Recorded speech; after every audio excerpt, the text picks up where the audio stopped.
Hi guys, welcome back to All My Novel Ideas. If you've been here before, thanks for returning. And if you're new, hi, my name is Sharon, and this is All My Novel Ideas. So today I thought I would show you my setup of my 2024 home and then also prep February pages. I only really have to do 2 preps. Basically, I'm just going to finish decorating my cover page, and then I probably will put in a page at the end of the month that's just like books read. So I'll flip through this currently. I got this is the bow tie material. I believe it's called the Cats and Me cover this year. I had the home last year, and it was the bunny version. So I stuck with the same material because I really liked last year's cover. So first on the inside, we just have a painting. This is by Lawrence S. Harris called Houses, Richmond Street, 1911, and it's oil on canvas. Number of years ago, I had bought a bunch of postcards from the AGO, which is the Art Gallery of Ontario, and I meant to put them up as like an art wall, and I never did, so they've just been sitting in my miscellaneous paper drawer, and I decided to put a cover one on. And then the behind paper here is actually tissue paper from Roots, the clothing company. Actually, you can kind of see the beaver right there. They sent it out in packages, I want to say in like 2019, 2020, and it's probably my most used tissue paper because I love it so much. So I had so much and I'm almost finished it now. And when you flip open, you see this, which is just, if you saw my Hobonichi Weeks flip, these are just pages from the old Kate Spade personal rings. I just really like the doodles and then the explanation of like why they made that item. The landing page. This is my inspiration board for the year. I just made it on Canva. I will be using these as index pages. So they're just blank. First month, which would be December 2023, is always my inks of the year page. The only ink in here currently is Spadina Rose by Ferris Wheel Press. And then monthlies, which I will be decorating as the year goes on, all the way to December. And then just like my weeks, I've set up the forward planning months, so January, February, March of 2025 as my monthly recap. And I'll just transfer the information from my Hobonichi into here. From my weeks into here. They're both Hobonichi. Then we have kind of the first landing page. This is from an old Rifle Paper Co. desk calendar that I had kept. Most of these papers, they sit in my miscellaneous paper drawer. And these are just my goals for the year. It's the same as what was in my Hobonichi Weeks. And then that'd be the beginning of January. So then the other things set up in here are my notes. This is my notes section landing page. And then I just essentially migrate information in here that I would want to remember from that year if I was flipping through. So this will be my books read, movies watched, TV shows watched, project pan, so any products I finished, project stationery, again, products I finished, gifts given, gifts received, and then yearly trackers. And I just draw all of this out at the beginning of the year. I did it last year too because honestly, that's when I have the motivation to draw it out. I'm not going to want to have to draw these charts out later on in the year. And then I don't believe I used any of the pages back here. And then I just put another one Fun fact, the flamingo is my favorite animal, so I put that in here.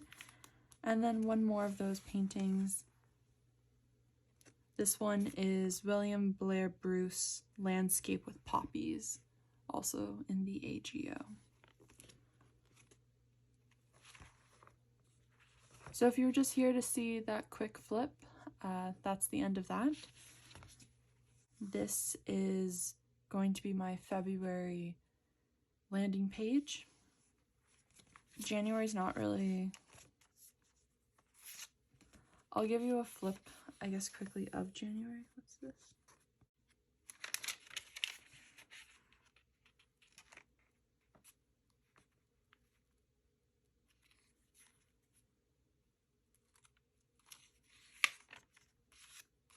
This is a spread I haven't done yet.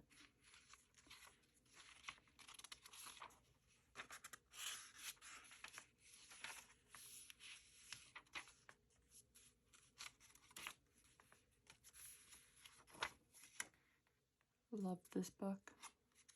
Another spread I haven't done. This was left over from when I was doing a test print for my inspiration board in my weeks. Currently inked. Haven't done this spread yet. This is project stationery. These are just a bunch of like stickers, like vinyls, and what are these called? Die cuts that I'm never gonna use, but I don't really want to throw them out, so I just stuck them in.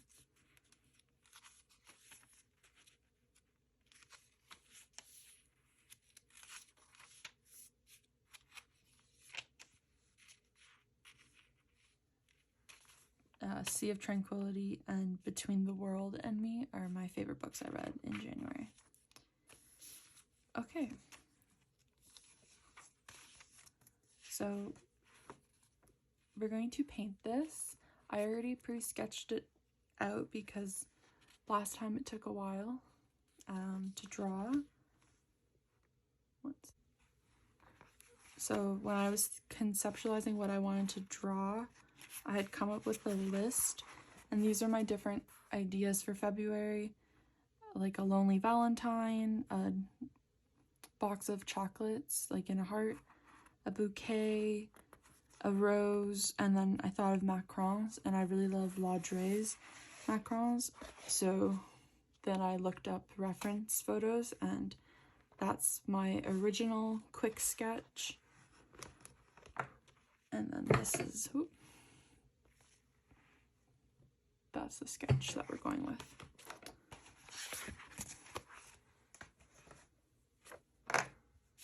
I will have linked in, not linked, I'll have in the description, I'll list all the colors I'm using. These are all Tombows. I have a lot of Tombows because I like using them for basic watercoloring like this. But none of these have been bought recently. I think the last time I bought a new Tombow would have been 2019. So they lasted a long time. But yeah, these are all the colors, and I'm just going to go very simplistic. I'm going to be using my water brush and then some tissue paper. These will be for after, when we were looking at January. I have a lot of like vellums and acetates that I'm trying to use up this year. So I like to kind of just tip it in like this.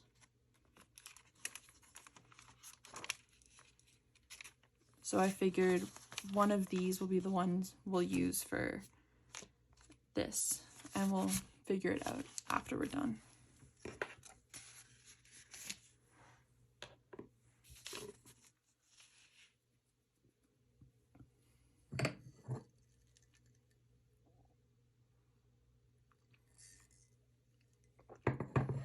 I'm just drinking orange pico. Those are just some arrowroot cookies, which at this point, if you've seen more than one of my videos, that's the common snack combination. I'm going to do this, I believe, sped up, but I can show you how I watercolor in these kind of things. I'm gonna start with the box. So like lingerie boxes are quite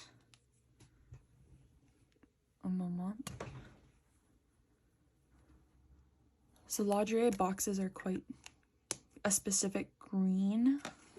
I don't have a shade of green that'll look like that, so I've decided that a mix of mint and this sage should probably get me as close as I can.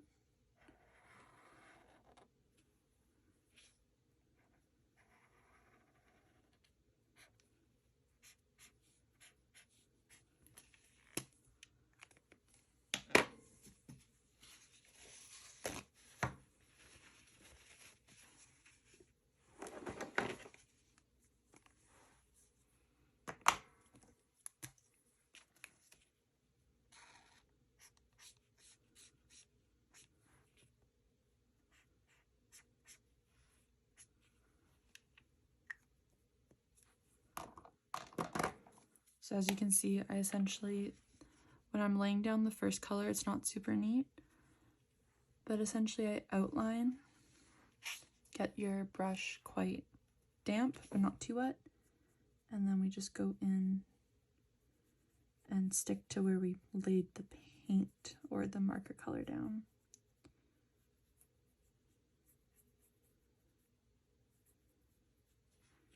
You don't want it to be too wet, just because Tombow River paper can actually take quite a lot of water, but it will warp.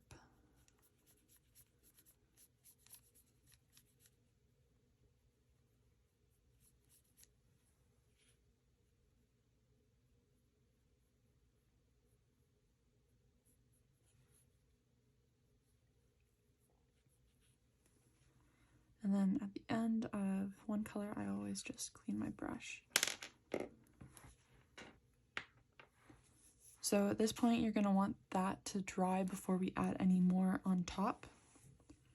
So these bottom two, I think I was going to do, the reference photo had this as lemon and this one as raspberry. And I liked how the colors went, so I'll do those two.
Put a bit too much water down.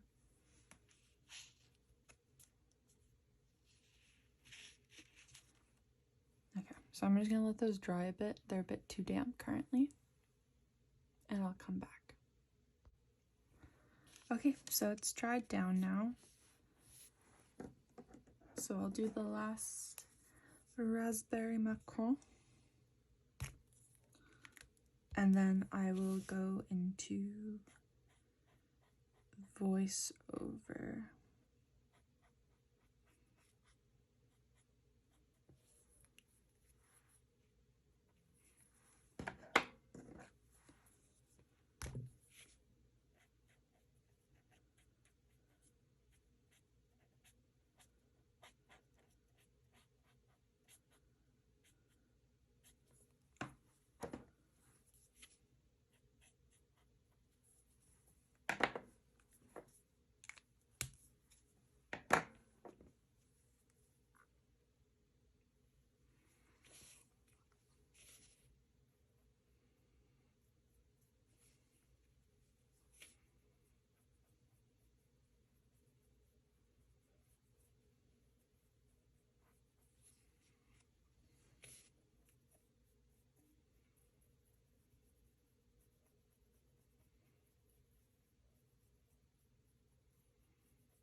Okay, I'll talk to you when this is finished.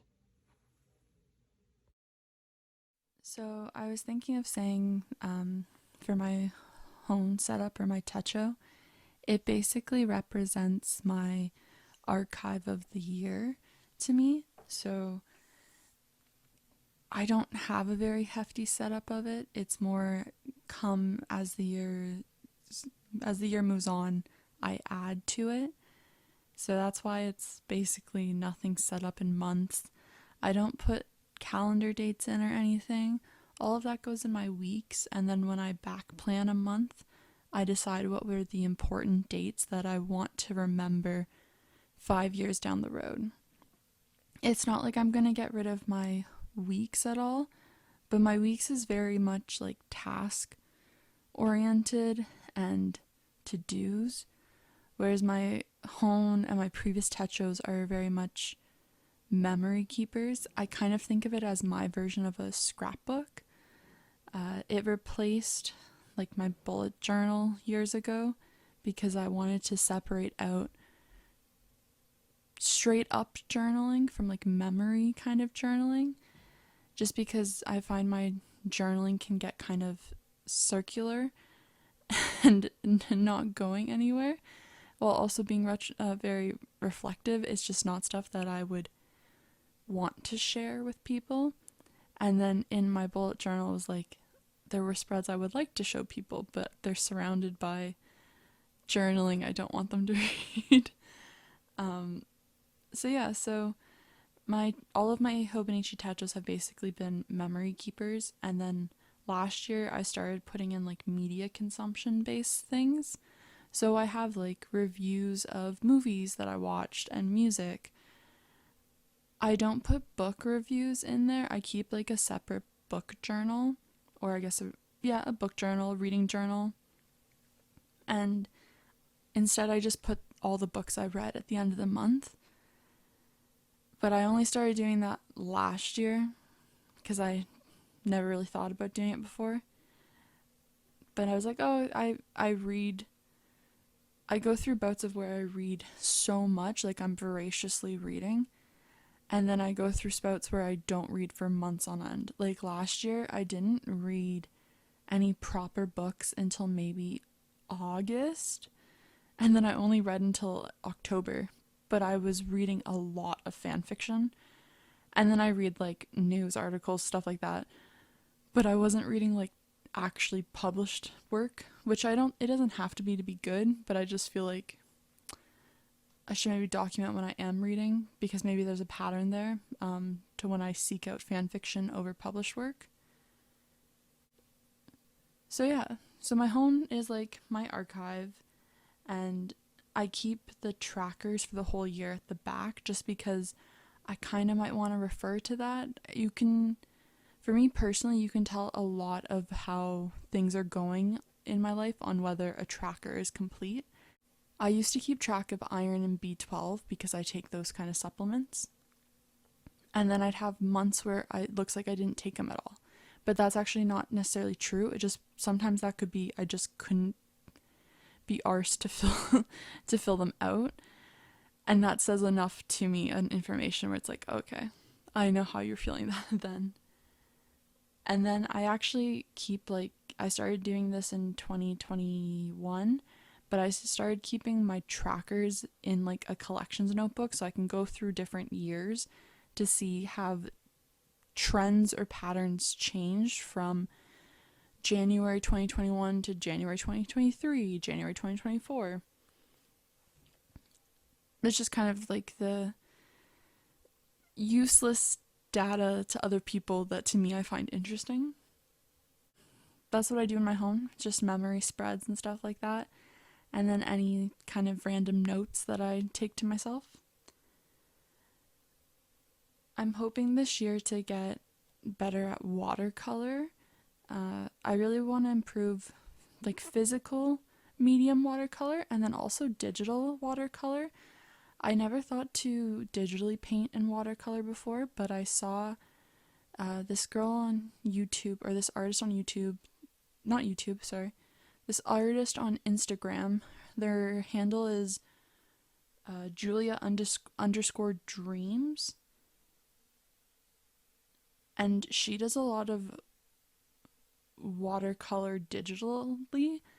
I think she even sells her own brush packs for Procreate, and I was just kind of amazed by that because it's like they look so good. And then if you saw my January like monthly cover page, that color scheme was really inspired by all of her Christmas and winter time digital artworks that she had done. They were all kind of in like that antique muted Christmas tones, where it's like instead of all white, it's like cream and like sepias and then some greens, but they're very like muted, toned down greens. But instead, I think mine just kind of turned out, I don't know why, the patterning on mine, for some reason, I feel like it's reminding me of something, but I don't know what it's reminding me of, and in my head it has like bad connotations, so it's kind of concerning. But either way, I really like watercolor. It's always been one of my favorite mediums. I'm just not great at it. I've been working towards getting better for like the last 2 years, but I don't do it enough to really have improved significantly. I know certain things better now, like I know how to lay water down better when I'm on watercolor paper. But overall, I wouldn't say I've had a tremendous improvement from like January 2022 to January 2024. So I would like to kind of focus on that more this year. Even if it's just painting like 1 or 2 things a month, that's more than what I have been doing, I'd say. I've been more likely to paint like, sometimes I'll paint 4 things in a week and then I don't paint for 6 months. I feel like it would be better to improve the skill if I did it more regularly. Yeah. If you had seen the books I read last month, you'll see that I read Fourth Wing, which I was very disappointed by. It was so hyped up. Even like all the people who I watch on YouTube, not booktubers, but like planner people, like Lindsay Scribbles, I think talked about it, and she like loved it. And so I had made a note last year. I was like, okay, this book is like blowing up, and I don't use TikTok, so I didn't realize it was like a book talk book at first. So I've been waiting since June of 2023 for the hold to come at the library for me to read. And my friend called me last Friday night and she was raving about it. She said it was the first book that's made her feel the same way Six of Crows did when I suggested that to her in 2016. So I'm like, whoa, that's high praise. Like, to me, Six of Crows is a 5-star book. So I was like, okay, I'm going to have to go and find this and read this right away. And then it was just like, it was fine. Like, it was fine. And I was so let down about that. But I did see someone online say a good thing. That they think, I guess, the author who we're supposed to be boycotting, but the author, I guess she predominantly wrote romance novels before, and the publishing house that it's published under, like, it's one of the Macmillan sub-branch publishing houses. I guess all the authors on that publishing house are like romance authors who have now be moving into the fantasy genre. And someone was like, she's writing fantasy for romance readers. And I'm like, oh, that makes sense. That's probably why it didn't resonate with me. It wasn't great. And then I read Iron Flame, and that one really disappointed me. And to me, the only way that it could improve is if she pulls like a Tamlin from a Court of Roses with the main guy character, and he's actually not like the main guy. Otherwise, I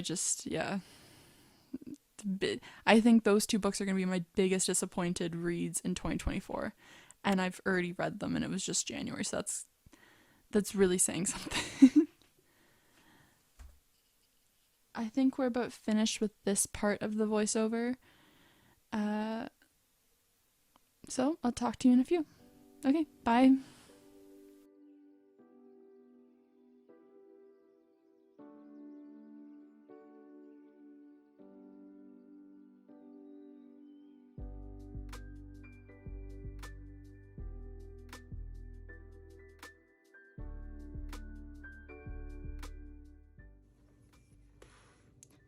Okay, so now we're going to outline. It's how I like to finish up my watercolor sketches. I'm outlining with a Statler fine liner in brown. Brown's just because my black's almost empty and the point is no longer sharp. Like this one, if you've used these before, you know they probably dull down over time. And I think brown kind of just gives it more of a warmth. It's not so harsh contrast. Okay, so I'm gonna outline now. I thought I would tell you why I chose lingerie macarons, and that's because I was obsessed with them as a child. I don't know if you ever watched Gossip Girl. I mean, you might have. It came out in 2007. So from the minute Gossip Girl started, Blair Waldorf, her favorite dessert was lingerie macarons.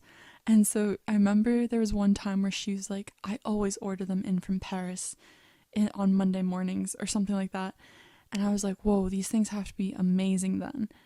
And I had even done a research project for budgeting when I was in public school on how much I would spend if I went to Paris. And in that budgeting trip, I put in that I would have to stop at the original lingerie patisserie to try these macarons. So that's the level of obsession with them I had. And then my sister, years later in, I don't know, 2015 or so, she went to Paris with school to see Vimy Ridge. And she actually brought back macarons for me to try. And let me just say, did they live up to the hype? Boy, I was so it was so happy. They tasted so yummy. And then I had raved about them so much when my cousin went to London. She brought me back a box too. And I was just the most perfect dessert. And then, of course, fast forward to 2018 or 2019 or whatever, and they opened one at Yorkdale Mall if you live in the Toronto region. I think there's one now at Eaton's too. There's a couple. And I had bought a box for my family for Christmas to eat. And I was just, I just love macarons. They're just so delicious. Unfortunately, a lot of the flavors I can't eat nowadays because they have dairy in them. But I still like the almond based cookie. And they inspired me to make macarons in 2019 or 2020. I've made them 3 times, and the only time they didn't turn out perfect, or well, not perfect, but the only time they didn't turn out super well was the 3rd time. I've been meaning to make them again, but I just haven't bought almond flour, and then obviously you need the time because they are kind of time constraint wise quite difficult. But they're so delicious, and they just, to me, just screamed fun, vibrant February Valentine's love month. So that's why I chose lingerie macarons as my cover page. So I have 2 quotes that I thought about writing for this cover page. The first one is from Emily Bronte, and it's, "Whatever our souls are made of, his and mine are the same." Or the other one was by Victor Hugo, and that one would be, "The greatest happiness of life is the conviction that we are loved, loved for ourselves, or rather loved in spite of ourselves." And I think I'm gonna go with the Victor Hugo one.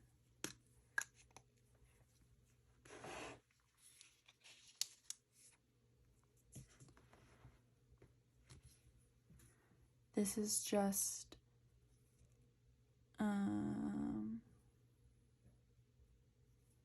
Autumn and Roses from Noodlers ink.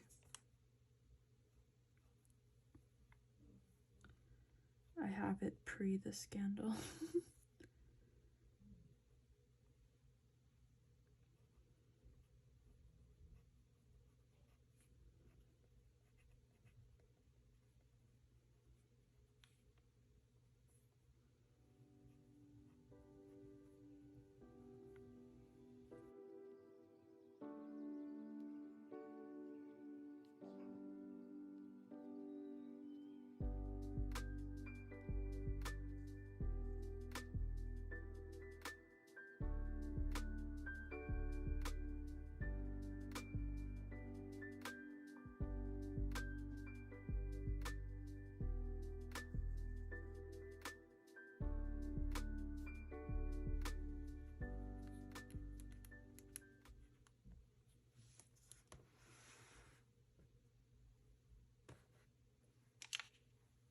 Okay, so it's dry. So I have this one from Coffee Monsters Co. And I picked it because hearts. And then I don't know why, but onesies scream like winter to me. This one is old from Simply Gilded.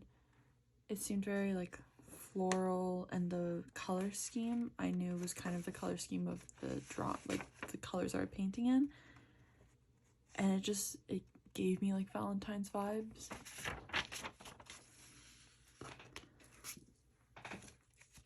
This one is also from Simply Gilded, but this is acetate, and then this like heart balloons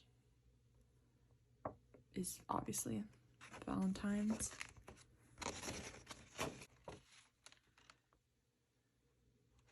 That'd be cute.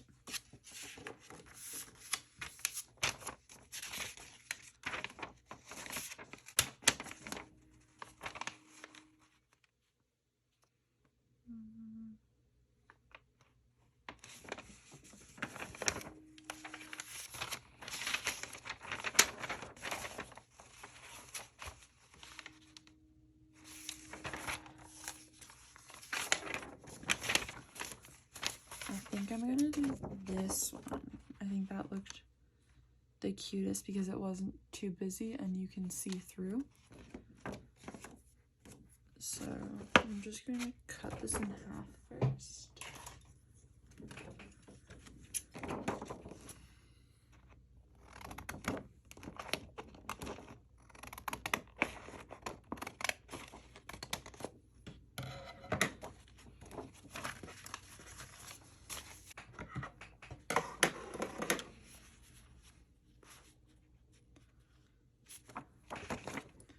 Just like cat hair on it because of my cat.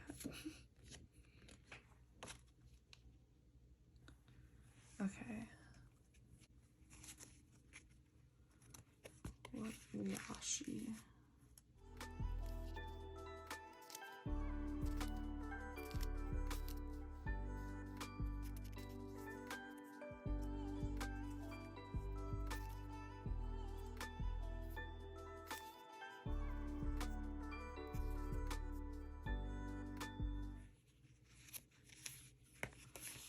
I'm gonna go with this one because it's a bit pink and it has the same holographic.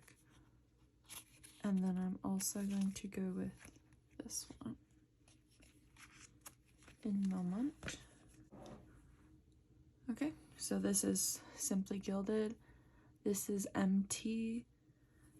That's, you can see it's quite used.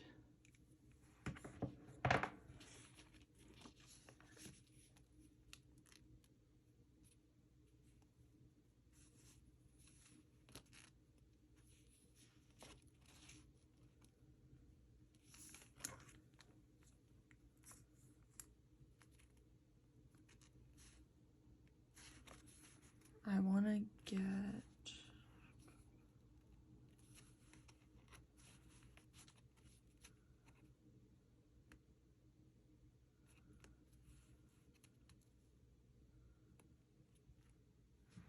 okay, I think I like it about there where you get the balloons here, here, and then more of them here.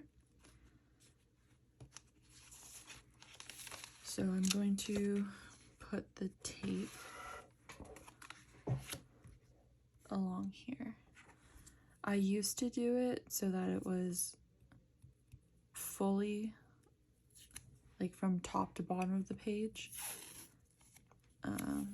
Now it is, I think it's better if it's a bit more loosey-goosey because it doesn't impact the spine as much. And also it was horrendous trying to line everything up.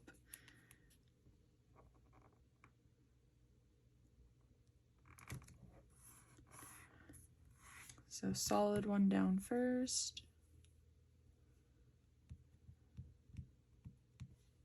I used to also tape it on front and back, so it'd be like you could stand them almost upright.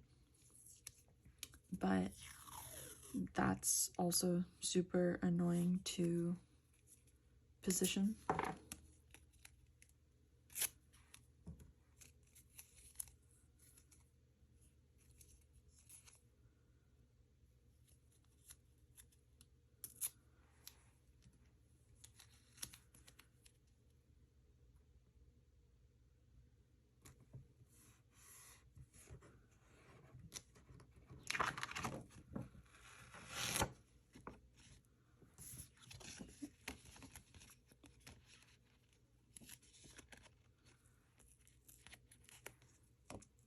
So you just kind of fold it over.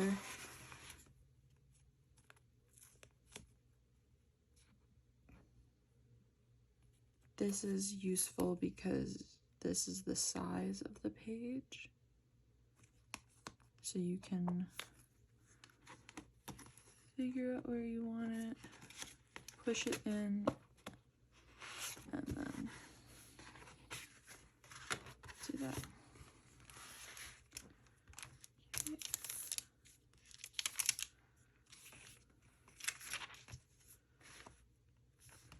All right. And now we trim.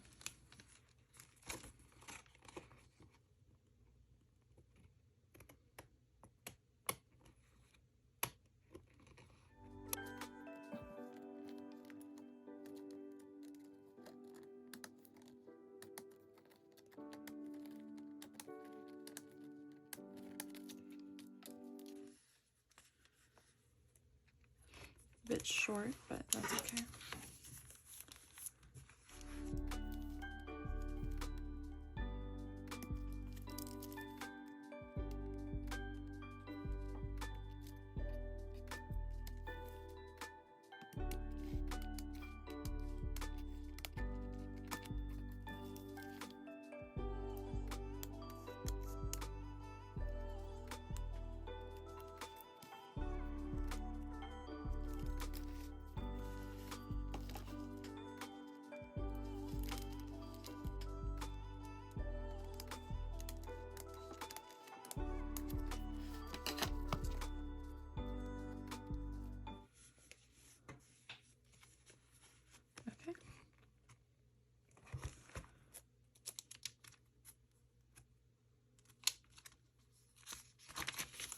So there is our February landing page. This is a bit staticky.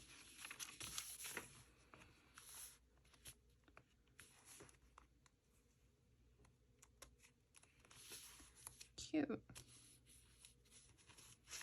This is a bit high, but that's fine. So for January's books read, I put it on kind of like the last Wednesday, which just so happened to work out to be like January 30th, so it was the end of the month. And that's the same for February. I would have put it in the middle of the week for like the last week regardless, because if there's going to be a time where I want to do like a multi-page spread, it's more likely to be the weekend. So I'd rather pre-put these kind of pages in on a weekday where I where I won't run the risk of being like, oh, I had something. So really simple. I just take my monthly color for February, which is 772. Just a line.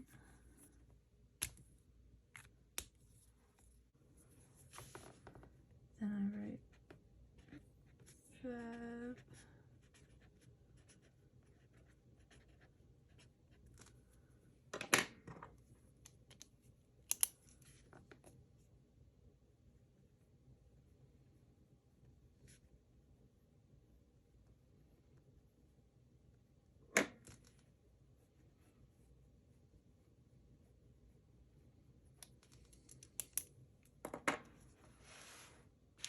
And that's all I have to do to set up February.